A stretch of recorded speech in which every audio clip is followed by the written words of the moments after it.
用孝道绑架孩子，其实是世间最沉重的恶业，也是披着最神圣外衣的道德暴行。很多父母习惯将孝顺二字挂在嘴边，却未曾觉察，当这两个字变成一种勒索的筹码时，它就已经不再是美德，而是一场关于权力的交易。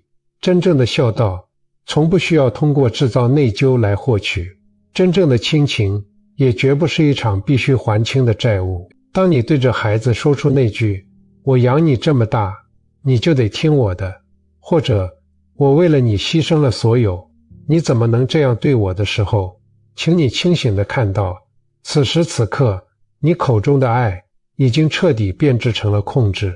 佛法讲因果，但亲子之间的因果绝非债权人与债务人的关系。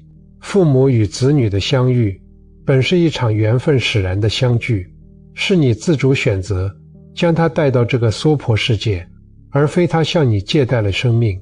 如果你的付出从一开始就暗中标注了价格，如果你的养育时刻带着索取的潜台词，那么这份爱早已不再纯粹，反而锻造成了禁锢灵魂的枷锁。有多少父母正以爱之名行控制之实，这不仅是家庭的悲剧，更是修行的歧途。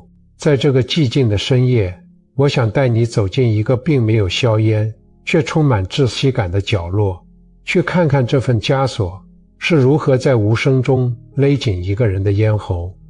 在那间位于老旧小区3楼的公寓里，时钟刚刚走过夜里11点，屋子里没有开大灯，只有电视机待机时的微弱红光。住在这里的母亲，我们姑且称她为陈姨，已经常年独居。她坐在沙发的一角，身体微微前倾，盯着手机屏幕上那个熟悉的未接来电。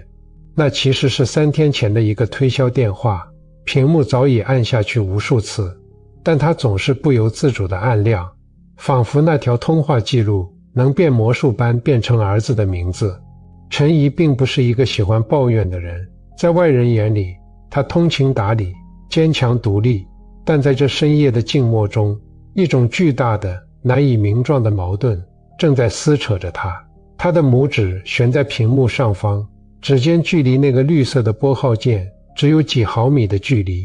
今天下午在公园，她听到几个老姐妹在抱怨子女，那个没良心的1个月都不打个电话回来，白养这么大了。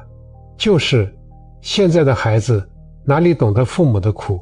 当时陈姨坐在旁边，只是淡淡的笑着，附和着点了点头，但只有她自己知道，那一刻她心里泛起的是一种深刻的共鸣，紧接着是一种因这共鸣而产生的剧烈羞耻。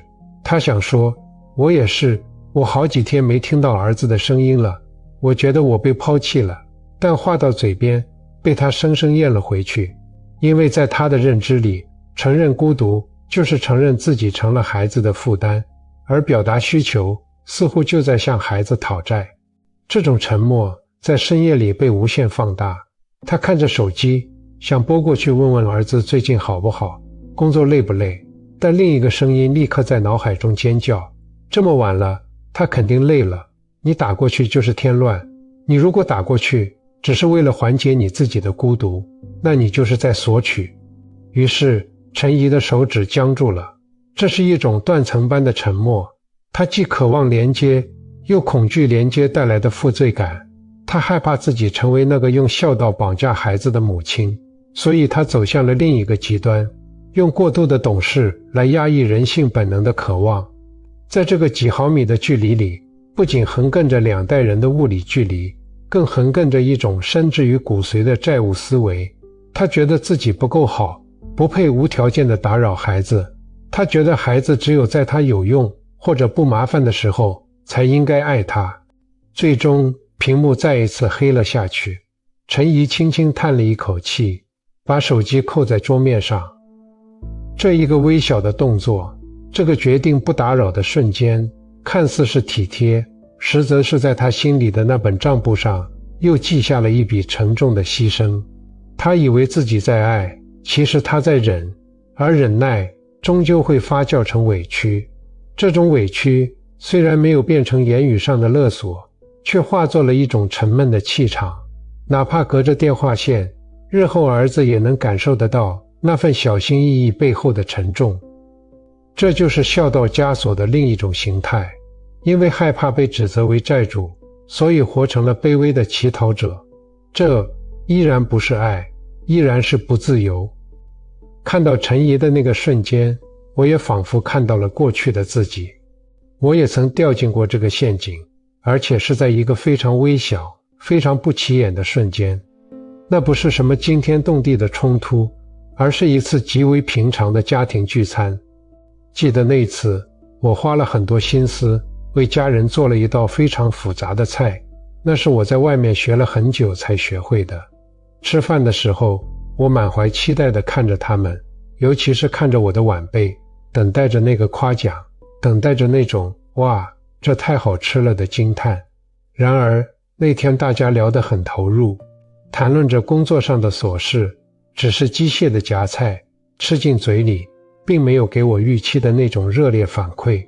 就在那一刻，我清楚地察觉到，我的胸口升起了一股无名火，那种感觉很轻，像一根针刺了一下心脏。我的脑子里闪过一个念头，我花了3个小时做这道菜，你们居然连一句谢谢都没有，太不懂事了。请注意这个念头。当我觉察到这个念头升起时，我被自己吓出了一身冷汗，因为在那一刻，我并没有在爱我的家人，我是在投资。我付出了3个小时的劳动，我预期的回报是赞美和情绪价值。当回报没有如期到账，我就产生了亏损的愤怒。那顿饭我吃得索然无味，但我没有发作。事后我独自反思，那股无名火的本质是什么？本质就是我认为由于我的付出，我就拥有了控制他们情绪反应的权利。我认为他们欠我一个赞美，这就是所有孝道绑架的微观雏形。哪怕我没有说出口，但我心里的那个天平已经失衡了。如果我是一个不够觉察的父母，这股火气可能会在下一句话里爆发。你们只知道吃，也不知道体谅一下做饭的人有多辛苦。看，勒索就开始了。这让我深刻地意识到，当我们把爱变成一种期待回馈的机制时，我们就在种下恶因。这种因必然结出疏离的果，因为没人喜欢和一个总是记账的人生活在一起，哪怕那个人是你的父母。这种心理机制在现代生活中正以更加隐蔽且残酷的方式在无数个家庭里上演。在很多传统家庭中，父母，尤其是母亲，习惯于扮演一个苦行僧般的角色。他们舍不得吃，舍不得穿，将所有的资源都倾注在孩子身上。这听起来很感人，对吗？但请看仔细，这往往伴随着一种潜意识的签约仪式。当孩子长大，面临职业选择或婚姻大事时，这种奉献就变成了最锋利的武器。妈妈这辈子没穿过一件好衣服，全是为了供你读书，你怎么能辞掉稳定工作去搞什么摄影？爸爸为了这个家把腰都累坏了，你现在居然要嫁给一个我们不喜欢的男人，你对得起我们吗？在这个场景里，父母并没有直接用绳子捆绑孩子，他们用的是过去几十年的苦难编织成的网。每一个牺牲的瞬间都成了一张张期票，要求在孩子成年的重大决策上进行兑现。这哪里是爱？这分明是把自己活成了孩子命运的股东，要求拥有绝对的一票否决权。这种种因种下的是孩子深层的愧疚感。孩子可能会顺从，但那不是因为敬爱，而是因为不敢背负不孝的罪名。这种顺从的背后，是对父母深深的怨恨和对自己人生的彻底绝望。很多年轻人即便已经独立生活，远离家乡，却依然无法真正快乐。为什么？因为他们的潜意识里植入了一个程序，如果父母还在受苦，或者表现出受苦的样子，我的快乐就是一种背叛。比如，一个年轻人在周末去了一次豪华旅行，拍了照片想发社交动态，但却突然想到了老家省吃俭用的父母。那一瞬间，快乐消失了，取而代之的是沉重的罪恶感。他觉得自己在挥霍父母的血汗，觉得自己的幸福是对父母苦难的嘲讽。于是他学会了在父母面前装惨，学会了报喜不报忧，甚至学会了压抑自己的生命力，让自己活得灰暗一些，以便在心理上与父母同频。这就是恶业的循环。父母用苦难控制子女，子女用自我阉割来安抚父母，双方都活在阴影里，没有人敢真正站在阳光下。这就像两棵树，根部纠缠在一起，互相绞杀，谁也长不高。这种纠缠是佛法中所说的攀缘，是基于恐惧和匮乏的抓取，而非基于慈悲的连结。金刚经云：因无所住而生其心。真正的爱必须是无所住的，不执着于回报，不执着于控制，不执着于我是你父母这个身份带来的权威。你养育孩子是尽你作为生命的引导者的本分，这本身就是圆满，这本身就是快乐，不需要孩子用未来的人生来支付账单。真正的孝是两个独立灵魂之间的彼此欣赏与感恩，绝不是一个强者对弱者的精神殖民，也不是一个弱者对强者的被迫臣服。当我们放下了控制这把刀，我们才能拿起慈悲这朵花。父母们，请记住，你种下的每一颗自由的种子，最终都会长成亲密的大树。